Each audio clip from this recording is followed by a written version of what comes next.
This is a review of the BLACKHAWK single stack case for 9mm and 40 caliber magazines, and it's carbon fiber in design. As you can see, this is a magazine pouch that holds 2 magazines in it. It's designed for single stack magazines. The ones I have in here are actually what are called 1 1/2 stack. This is for a Smith & Wesson Shield 40 cal, and they fit in there nicely. Yeah, you'll read in some of these reviews that these magazines are extremely tight and it won't work in this magazine pouch, but that's not true. When I got this, it was so tight I could barely push these magazines into here. And why is that? It's plastic and it's molded for single magazine stacks. But there is an adjustment screw you see here for tightness, and it was already loose. You probably can't see it very well, but it's sticking out a substantial distance, and that's to allow expansion of this pouch as you put things in it. All I did was put in the magazines, let them sit there for 24 hours, and it went from not being able to get them in there. I mean, it was so tight. I could get them in, but I couldn't even pull them out. So you can see now they work fine. Why is that? Plastic, when under stress, will reform itself. And the only spring tension in here that you'll see that holds the magazines in place is the spring tension of the plastic itself. There's no metal spring in there. So what you're doing is you're stretching the plastic, and it will fit quite nicely and securely and hold the magazines. Over time, because of age and heat, it may get a little bit looser. And what do? You take a screwdriver and tighten this screw a little bit, and it'll work fine. But it went from being so tight I couldn't use it to working perfectly for this 40 cal 1 1/2 stagger magazine. As you can see here, this has a carbon fiber applique on it. You might wonder what that is. Frankly, I thought it was going to be, when I first saw this, a glass fiber in the plastic, but in reality, it's a decal. There's 2 of them on here. This is exactly the same magazine holder that doesn't have this decal on it, or applique. In some industries they call it a discussion. These 2 items here probably cost about 20 cents a piece, and you're going to pay $5 for them. My personal opinion is I got this on sale and got a good price on it, but if it's not on sale, I wouldn't bother with that.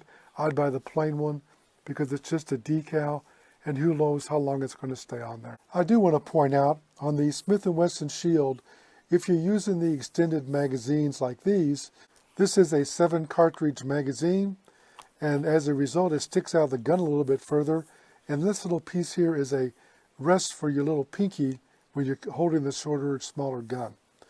When you push it in here when it's very tight, you may push this up like this.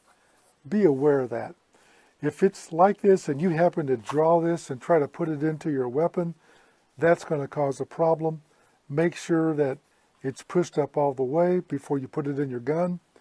There are many people that suggest that you even take these little pieces here and use some super glue or Loctite glue and lock them into place. There are also some reviewers that say that you can't put these magazines in the same direction. You can see here it's in there in the same direction perfectly.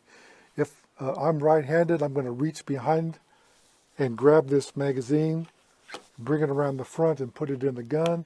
So I want both of these magazines going the same direction. That's to speed up the loading process. My suggestion is, when you get this, if you put your magazines in this and it's too tight, you take this, loosen the screw up a little bit. You can see it's very loose in there. And loosen it up, put your mags in, leave it alone for 24 hours, and you'll be amazed at the difference of getting the magazines in and out. On the back side of this dual mag pouch, you can see here that there's a belt slide and also a tuckable flap that will fit over the belt or inside of your pants to support itself.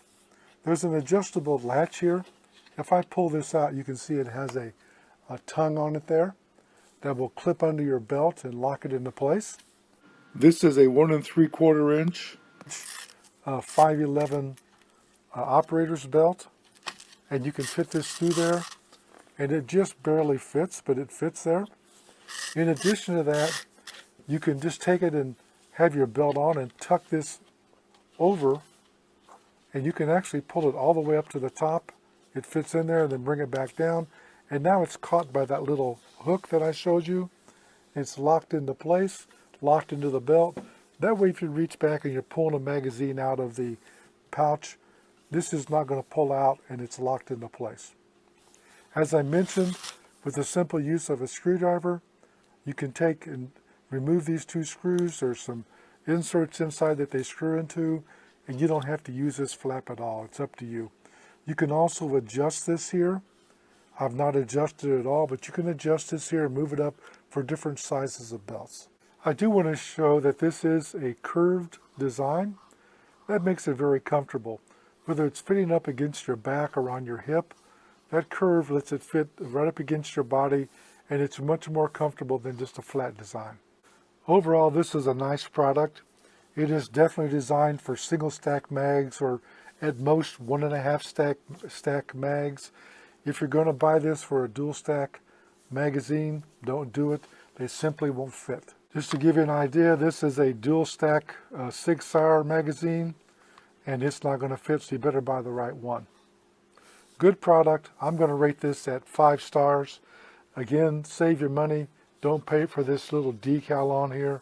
It's just stuck on there after they make the thing. And give it a chance to break in. It's like a pair of shoes. It's going to stretch to be able to fit the magazine, and it's going to do so quite nicely. This review is done by JJ CEO.